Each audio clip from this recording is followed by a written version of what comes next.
Yo, what up, man? You gotta put out some more episodes.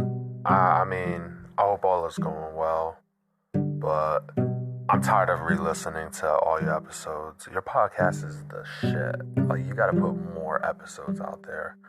And, again, hope all is well. Well, thank you, the wonderfully named Billy Badass and Nickelback Nathaniel. I'm back. Okay, I'm going to try and wing this. Hello guys, it's me, Patrick. I'm back, and so is the Great Everything. The time has come. The time has come for the Great Everything to return. I am currently in my apartment in Budapest in self-imposed quarantine, alone with, well, 2 cats, I guess. 2 little morons who bring a lot of joy and delight to my life, mainly because they spend so much time play fighting all over the house. It's very distracting, but in a good way. But anyway, as I was saying, the Great Everything is returning. So this is just another little update to let you know that very soon, the Great Everything 2.0 will launch again on Anchor, on Spotify, on iTunes, and wherever else you listen to your podcasts. And I'm going to be going all in this time. And here's what I've been doing up to now, and here's what I will be doing from now. Currently, I am in the process of completing my graduate degree in philosophy. I have been specializing in political philosophy, specifically democratic theory. So, how democracy works, if it works at all. A very relevant question. I'm sure you all agree, looking around the world and the state of America. Is democracy a viable option? Does it work? Does it give us the best solutions and the best outcomes? These are all open questions that I'm sure we'll have a lot of fun discussing together on The Great Everything. I've also become a bit of a specialist, although a self-proclaimed one, in democratic epistemology, a fascinating idea and a fascinating field in which we ask, how do we evaluate the sources of information that come to us in a democracy? Of course, democracy is partly based on the idea of freedom of expression, the free marketplace of ideas, all these different ideas, the good ones, the bad ones, all the ones in between, coming together like in a market, and through the force of argument, in theory, the best ones emerge, the best ideas come to the light, and the worst ones sort of fall to the bottom. And that's how, in theory at least, that's how democracy always comes to the best solutions. But we're noticing that that isn't necessarily the case. Partly because in the age of social media, we have so much information and so much of it is just shit. So how do we choose? And how do we know which one is in any way connected to the truth? In the world of fake news and post-truth and competing information, truths that are only half-truths and stuff like whatever Donald Trump is doing. And yeah, I don't want to get political, but now I am actually a political philosopher, so, sue me. Oh no, I'm also a lawyer, so that's probably not a good idea. But anyway, yeah, sorry, just a little brag in there. I like to brag. That's something that I really shouldn't do as much as I do, but what can I say? We're all human, and humans are partly shit. Anyway, I'm doing my thesis, but I should finish with this thesis and therefore with my graduate degree in philosophy that has taken so much of my life recently, this week or next. And after that, I will be going all in with the Great Everything. What is the Great Everything going to be? It's partly going to be the same as it has always been. A place where together we explore great ideas and try to find what is valuable in each of them. But it's more focused now. The Great Everything has a plan behind it. For the past 1.5 to 2 years, I've been developing this, let's say, if I wanted to sound very fancy, I would say a theory. It's not really a theory, it's more of a framework. I've been developing a framework which I think is very intuitive, very simple. It's something that I can tell you and I think you will all agree, this sounds right. So the framework is this. I believe that with every one of our actions and interactions, I mean literally everything we do, from brushing our teeth to swatting a fly without even realizing that we're doing it, to sitting on the couch stoned and thinking about the truth of the universe, we are constantly answering a question. one or more universal questions. And what I've done is I have reduced these questions to 10. 10 questions that shape human existence. And my belief is that because so much of what we do is not fully within our conscious control, partly because we're responding by instinct to some stimulus, partly because there are societal pressures that make us do things despite those things not necessarily being in our best interest or even what we authentically want. Not just, the big societal pressures of the sort we're reading about and watching on the news these days, but I mean small things that have a massive impact, like the fact that society tells you that certain professions are what counts as successful or prestigious, like what happened to me when I signed up to be a corporate lawyer at one of the world's top firms. Why did I do that? Is that something I really wanted to, or did it just sort of fit a preconceived notion of what would make me successful? We need to understand how much of what we do is not actually us. Yet, if everything we're doing is our way of answering one of 10 universal questions that define human existence, then by actively engaging with those questions and coming up with our own answers, our own personal, authentic answers to those questions, not the answers given to us by society, not the ones given to us by our tribe, or by some influencer on Instagram, or by our parents, or by our boss, or by TV, or by Golda, who is sleeping very cutely right now in front of me, and who, well, of the many things she has, answers are not one of them, but our own answers. By discovering our own answers to those questions, and by putting those answers into our output, into our behaviors, into our actions, into our interactions, we begin to shape our own lives in accordance with what we want and who we are. We transform ourselves, and by transforming ourselves, we transform that little slice of world around us. From now on, The Great Everything is going to be a discussion of the 10 questions that define and shape human existence. And we will, in every episode, talk about one of these questions and how great thinkers, great poets, artists, musicians, athletes, ordinary people like me, you, or Golda have answered or tried to answer these questions. And from all these answers that we will explore and evaluate, we will pick those answers that appear to crop up from time to time in different places, different cultures, different parts of the world. The ones that seem, in a word, timeless or universal. And we will evaluate these and say, maybe this is actually true. It's not contingent on a time or a place, but maybe this is actually something we might call a universal truth. So let's keep that. Why should we keep that? What is the project here? Well, there's a number of sides to the project. One of them is that it's just fun. It's interesting. It helps us know more about the world, to explore it through the lens of these 10 universal questions that shape our lives. But the other side is, I want to build something that I've been calling the Encyclopedia of Being, an actual catalogue of the answers to these questions that you can peruse. But it also is the quest for an ideology. Let me take a step back. If we start to put our own beliefs, our own views, our own answers to the 10 questions that shape human existence into our actions, our interactions, and our behaviors, into the way we conduct ourselves and the way we shape the world around us, it is not just that we will be more fulfilled in accordance with our own authentic and personal idea of what fulfillment is. It is not just that we will live the life that reflects who we really are, but we are doing something more. What we are doing has a social impact. We become better placed to be global citizens in a global world that can come up with and contribute to global solutions to the global challenges facing us.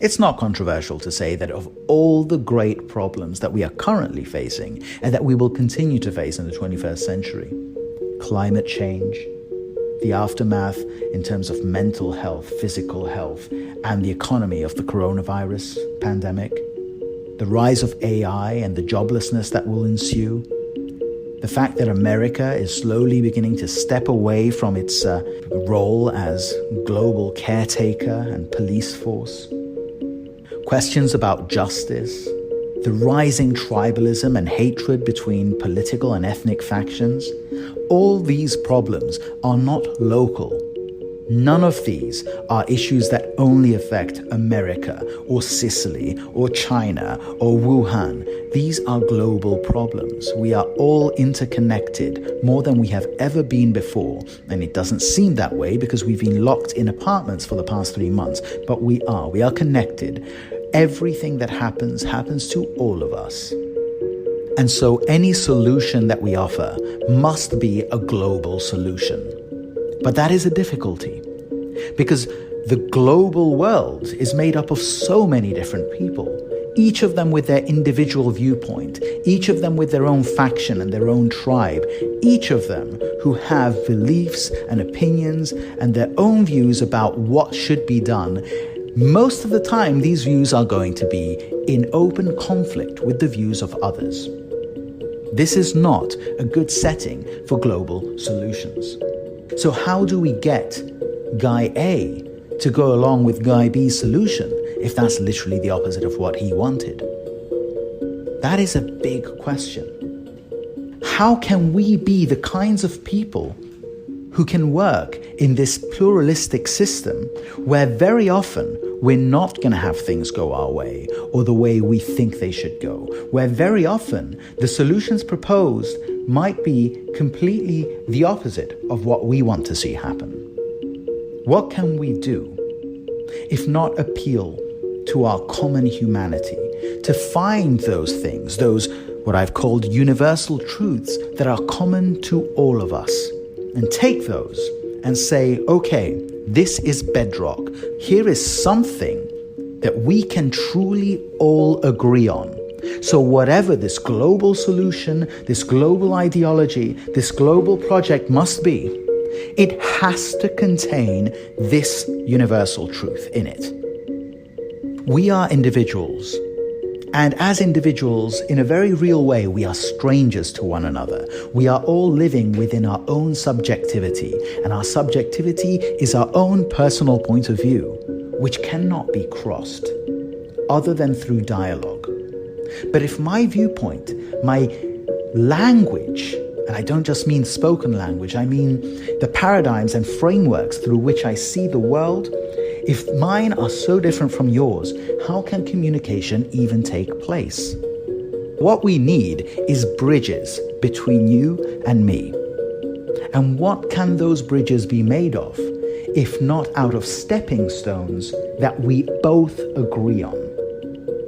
If I put a stepping stone between us, and you don't agree that it is a legitimate and valid stepping stone, if you believe that my facts are just alternative facts and not the real thing, if we disagree about these basic things, there is no common ground between us. There is no shared reality that can act as the background for our project of finding solutions together.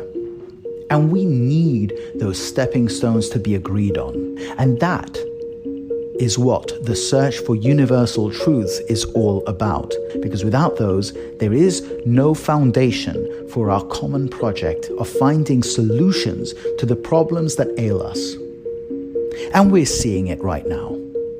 We are living through perhaps the greatest age of uncertainty we or any of our recent ancestors have seen. We don't know what the future looks like.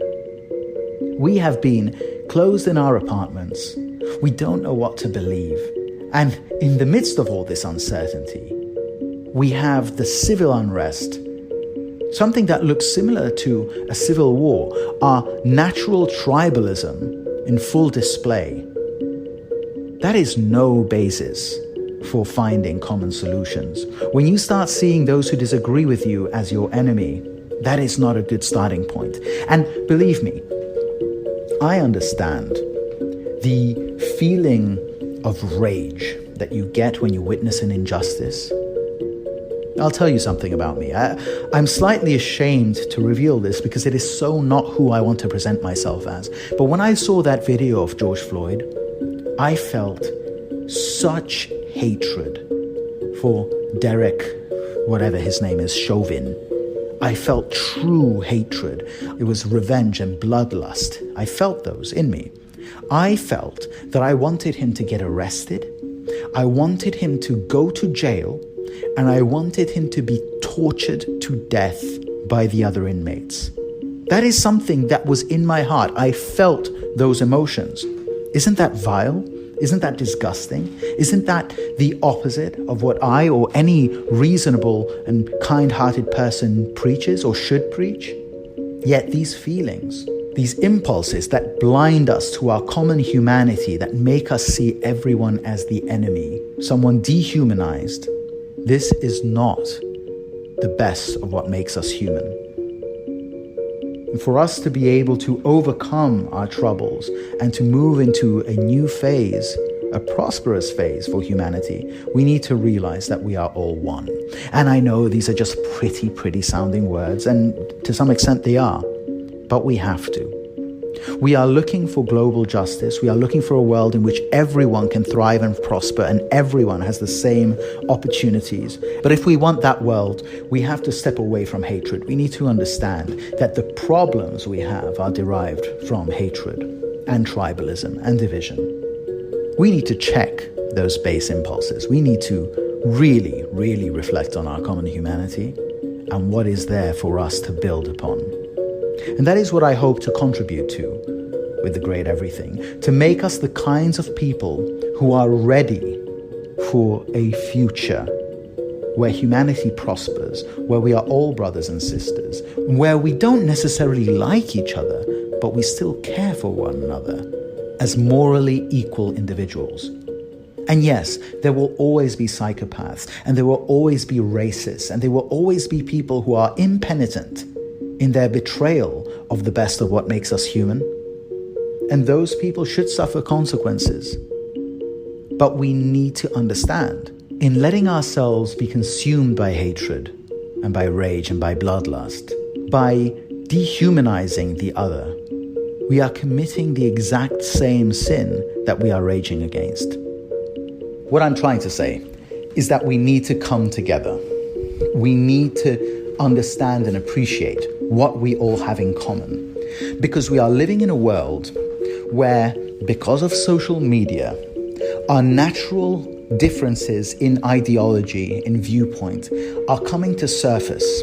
And because of the way interactions happen on social media, these ideas and ideologies and viewpoints are clashing in a way that is not healthy. It's not a free marketplace of ideas. It's an open battlefield of ideas. And apologies, but I'm just no longer young enough to be excited by the idea of battles. Battles are places where people ultimately die.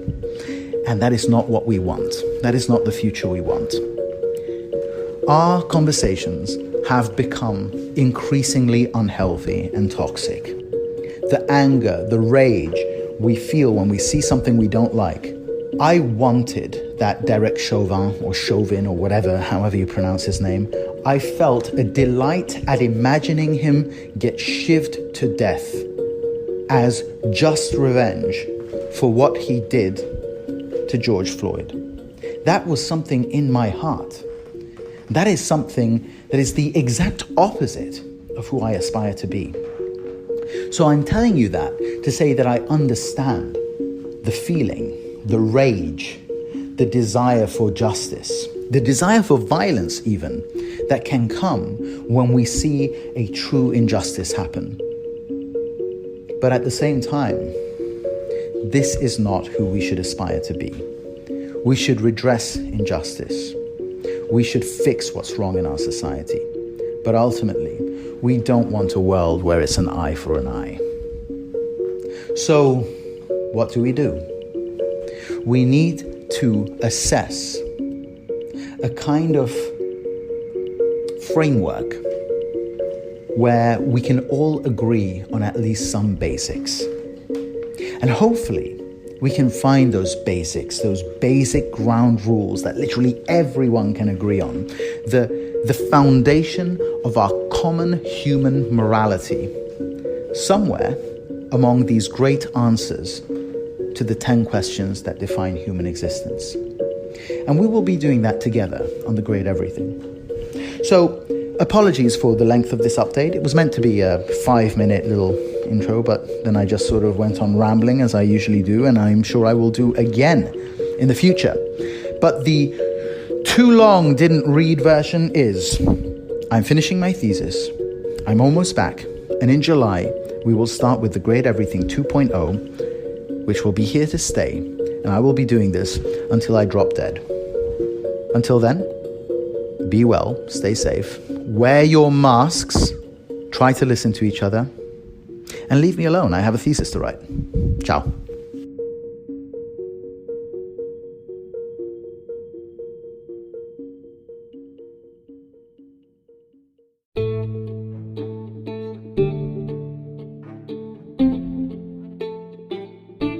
Thank you so much for staying with me until the end.